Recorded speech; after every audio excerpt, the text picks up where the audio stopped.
بسم اللہ الرحمن الرحیم۔ جس طرح موتی کے لیے صدف اور جواہرات کے لیے صندوق ضروری ہے، اسی طرح عورت کے لیے پردہ ضروری ہے۔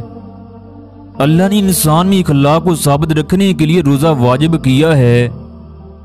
مرد اور عورت کی عزت و شرافت اس میں ہے کہ وہ ایک دوسرے کے جسموں پر نظر نہ ڈالے۔ عورت کی بے پردگی مرد کی بے حیائی کا ثبوت ہے۔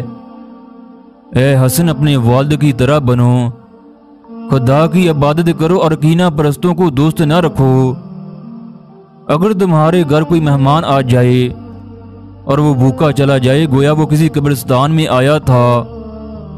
جو اللہ کی اطاعت کرے گا وہ جزا پائے گا، اور جو نافرمانی کرے گا وہ سزا پائے گا۔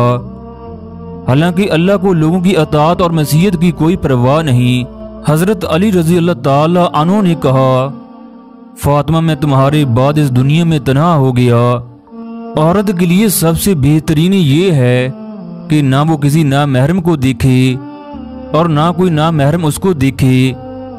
تکبر کی گندگی کو دل سے صاف رکھنے کا وسیلہ نماز ہے۔ والدین سے نیک سلوک کرنا خدا کے غضب اور ناراضگی سے دور کرتا ہے۔